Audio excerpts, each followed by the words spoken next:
¿Cuáles fueron los errores más comunes que cometieron los arrendatarios durante la época del coronavirus? En este video te voy a explicar qué cosas asumieron los arrendatarios que podían hacer, qué decisiones tomaron o dejaron de tomar y que les pueden generar más problemas ahora y en el futuro. Asimismo, en el próximo video hablaré de los 6 errores más comunes que cometieron los arrendadores. Si esta información te parece interesante, te pido que te suscribas a mi canal y actives la campanita de notificaciones. Mi nombre es Karen Rubio, soy abogada administradora de empresas y en este espacio ofrezco consejos jurídicos prácticos y simples para las personas y las empresas. Ahora sí empecemos y hablemos de los 6 errores más comunes que he visto que han cometido los arrendatarios desde que inició la cuarentena en el mes de marzo de 2020. Si de casualidad te sientes identificado con alguno de estos errores, quédate hasta el final de este video, ya que te ofreceré una solución. Primer error: no solicitar formalmente al arrendador el ajuste y la revisión del contrato. Y nótese que dije formalmente, ya que muchos arrendatarios que me han consultado simplemente realizaron una llamada o tuvieron conversaciones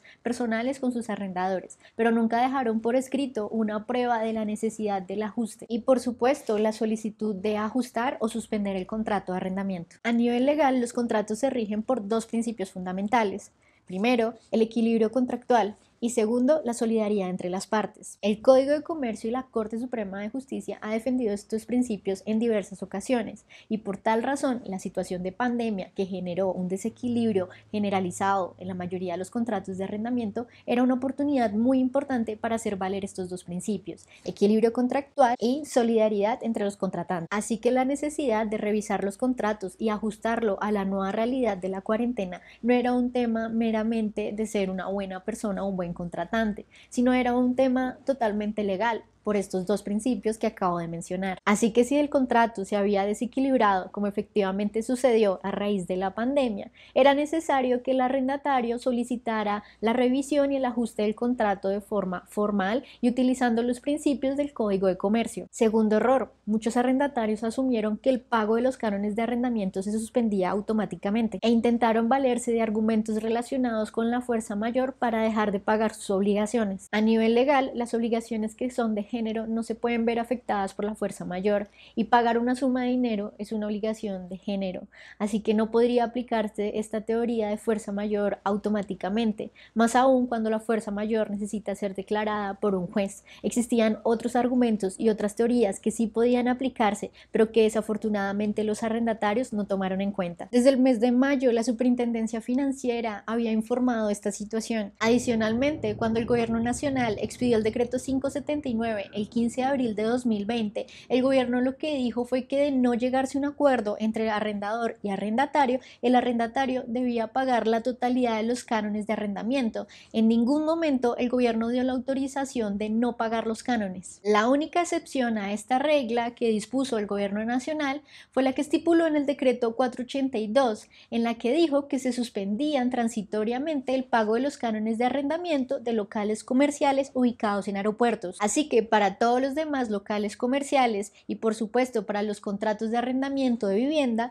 el único beneficio que otorgó el gobierno nacional fue suspender la aplicación de cláusulas penales, sanciones derivadas del incumplimiento por el no pago en esos cánones de arrendamiento y adicionalmente el no cobro de intereses de mora. No era posible suspender automáticamente y de forma unilateral los pagos de los cánones de arrendamiento, ni a nivel legal ni mediante una autorización del gobierno nacional. Si lo que pretendía el arrendatario era no pagar los cánones de arrendamiento durante la época de cuarentena, debió haber utilizado una estrategia legal diferente, que no era automática, que tenía un procedimiento, que tenía unos argumentos especiales. Tercer error que cometieron los arrendatarios, y fue algo que vi constantemente desde que inició la cuarentena, y es que muchos arrendatarios asumieron que el canon de arrendamiento se reducía automáticamente y de forma además indefinida. Por regla general, los contratos se modifican únicamente cuando las 2 personas o las 2 partes están de acuerdo y por tal razón, si el arrendatario pretendía que se redujera el canon de arrendamiento, que es una cláusula del contrato, tenía que haber contado con el consentimiento de su contraparte, con la del arrendador.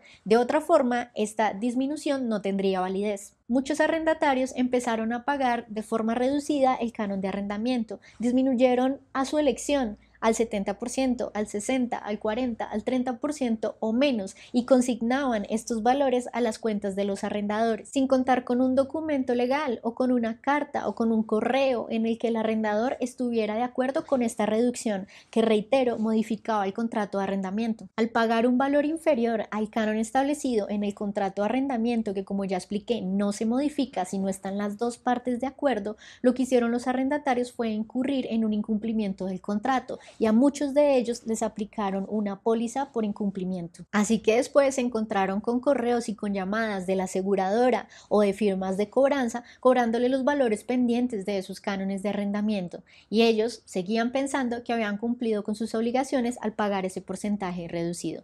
Fue un error de los arrendatarios. Arrendatarios, quiero que tengan algo en cuenta, tanto para el pasado como para el futuro. Ni la suspensión ni la disminución de los cánones de arrendamiento son automáticos. Tienen que ser acordados con el arrendador y especificarse en un documento que ambos lo firmen. De esa forma y únicamente de esa forma estarán absolutamente protegidos. Adicionalmente, muchos arrendatarios pensaron que si un arrendador aceptaba reducir el canon de arrendamiento en determinados meses, esa reducción se iba a mantener de forma indefinida, y era claro que estas reducciones únicamente aplicaban durante el término de la cuarentena, ya que fueron establecidos únicamente con el fin de ayudarles durante esa época de crisis. Cuarto error: de no llegar a un acuerdo con el arrendador, no notificar la no prórroga, la no renovación o la terminación del contrato de arrendamiento. Era claro que si un arrendador no accedía a reducir o suspender el pago de los cánones de arrendamiento, una opción que necesitaba evaluarse era la terminación del contrato, y la terminación tiene unas reglas que están establecidas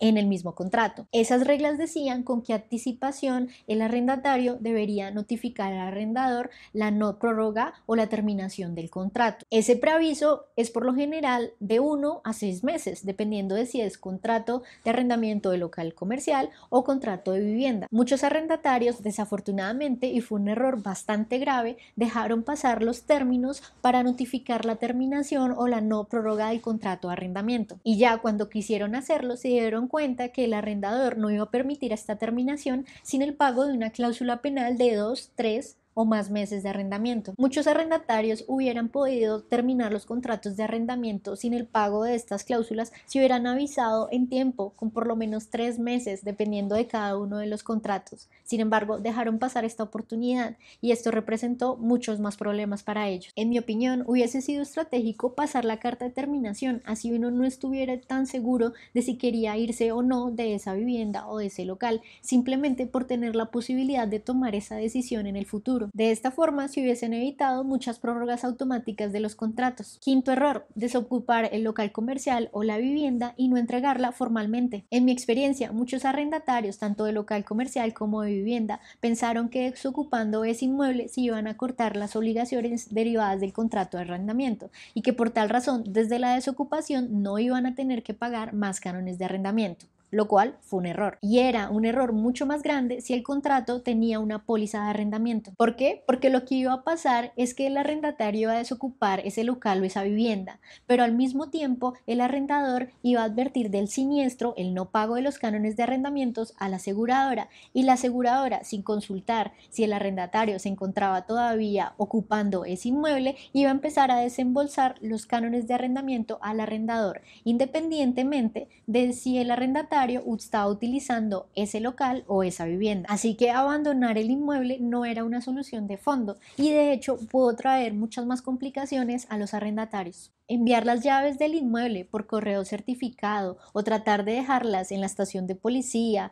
o en la administración de la propiedad horizontal no era una solución y no es una entrega formal y legal del inmueble, por lo que el canon de arrendamiento iba a seguir corriendo. Sexto y último error, y de hecho de este error se derivaron todos los demás en muchas de las situaciones: no acudir a un asesor legal para tomar este tipo de decisiones. Muchos arrendatarios tomaron decisiones equivocadas al no asesorarse legalmente de una manera adecuada. Se asesoraron de lo que leyeron y de lo que vieron en internet sin aplicarlo realmente a su caso en específico, sin analizarlo a profundidad, y adicionalmente quizás tomaron un consejo superficial de algún amigo o estudiante de derecho que pensó que les estaba ayudando con ese consejo que les dio. Pero la verdad es que estas decisiones no podían tomarse a la ligera, mucho menos si no se tenía un conocimiento de la ley y del contrato. Estos temas de pandemia a nivel contractual han dado para muchas discusiones a nivel legal, incluso entre los mejores abogados, así que era necesario analizar el tema a profundidad y para cada caso en específico,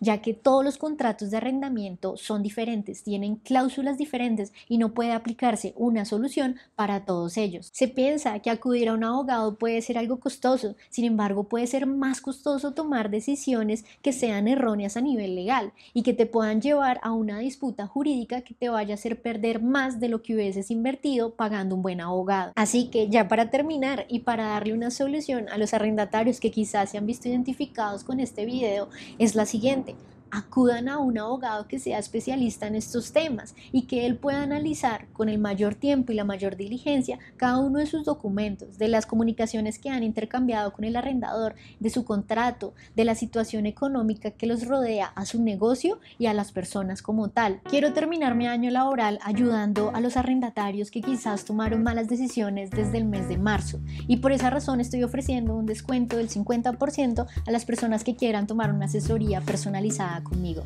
Si están interesados, al final del video les dejo mis datos de contacto. Si este video te gustó, déjame saberlo en comentarios, dale like o compártelo con una persona que podría interesarle. Si tienes alguna duda, puedes dejármela en comentarios y yo te responderé.